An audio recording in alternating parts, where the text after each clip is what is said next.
अधिक मासमध्ये या 10 सेवा करा आणि विष्णू भगवानचा आशीर्वाद मिळवा.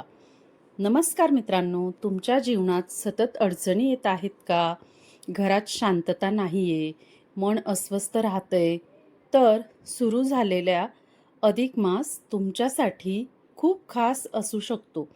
हिंदू धर्मात अधिक मासाला अत्यंत पवित्र महिना मानला जातो. हा महिना भगवान विष्णूंना समर्पित असतो. असं मानलं जातं की या महिन्यात केलेली पूजा, जप, दान आणि सेवा अनेक पटींनी फळं देते. आजच्या या व्हिडिओमध्ये आपण जाणून घेणार आहोत अधिक मास म्हणजे काय, या महिन्यात कोणत्या 10 सेवा कराव्यात आणि भगवान विष्णूंचा आशीर्वाद मिळवण्यासाठी सोपे उपाय. म्हणून व्हिडिओ शेवटपर्यंत नक्की बघा. अधिक मास म्हणजे काय, तर आपण ते बघणार आहोत.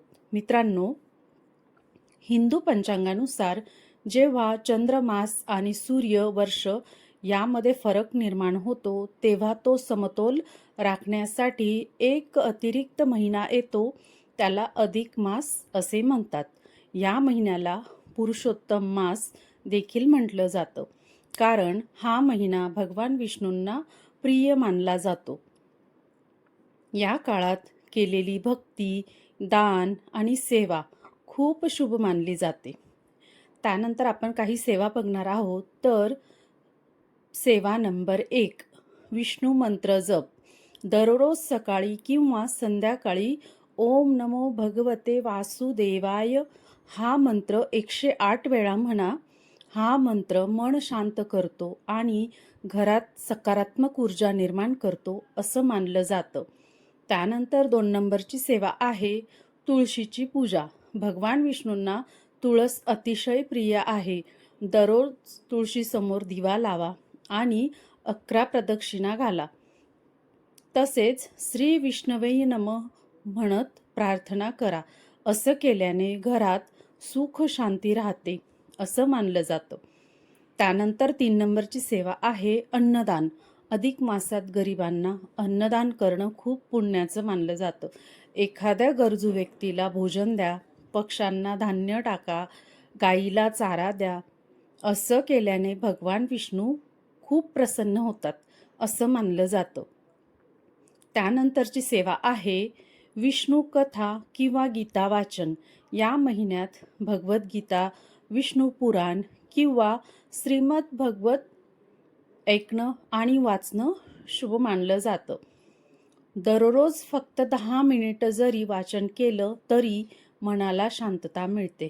त्यानंतरची 5 नंबरची सेवा आहे संध्याकाळी दिवा लावा. दररोज संध्याकाळी घरातील देवघरात तुपाचा दिवा लावा. दिवा लावताना म्हणा ओम नारायणाय नमः. असं केल्याने घरातील नकारात्मकता दूर होते असं मानलं जातं.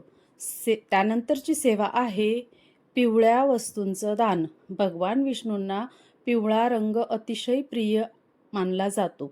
म्हणून अधिक मासात पिवळी डाळ, केळी, हळद, पिवळे कपडे दान करणं शुभ मानलं जातं.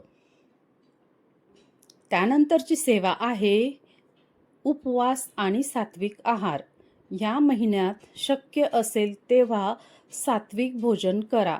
मांसाहार टाळा, मद्यपान टाळा, वाईट विचार आणि राग टाळा. कारण अधिक मास हा मन आणि आत्मा शुद्ध करण्याचा काळ मानला जातो. त्यानंतरची सेवा आहे मंदिरात सेवा. जवळच्या विष्णू मंदिरात जाऊन साफसफाई करा. मंदिराची साफसफाई करा, दिवा लावा, फुलं अर्पण करा. लहानशी सेवा देखील मोठं पुण्य देणारी मानली जाते. त्यानंतरची 9 नंबरची सेवा आहे गरजूंना मदत करा. एखाद्या गरीब व्यक्तीला मदत करणं, वृद्धांची सेवा करणं किंवा एखाद्याला आनंद देणं ही सुद्धा मोठी सेवा आहे. भगवान विष्णू भक्तांच्या चांगल्या कर्मावर प्रसन्न होतात असं सांगितलं जातं. त्यानंतरची शेवटची आणि खूप महत्त्वाची सेवा आहे विष्णू सहस्रनाम ऐका. दररोज सकाळी किंवा रात्री झोपण्यापूर्वी विष्णू सहस्रनाम ऐका.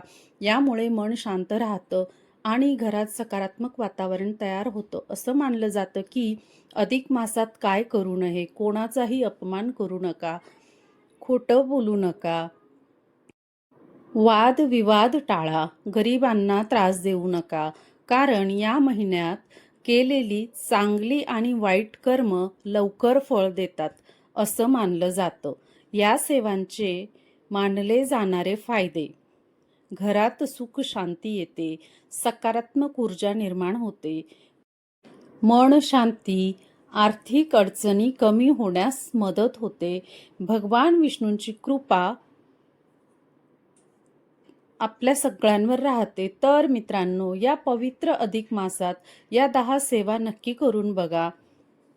श्रद्धा आणि विश्वासाने केलेली छोटी सेवा सुद्धा जीवनात मोठा बदल घडवू शकते. व्हिडिओ आवडला असेल तर लाईक करा, आपल्या मित्रांबरोबर शेअर करा आणि अशाच भक्तिमय व्हिडिओंसाठी चॅनलला सबस्क्राईब करायला विसरू नका. श्री विष्णू भगवान की जय. धन्यवाद मित्रांनो.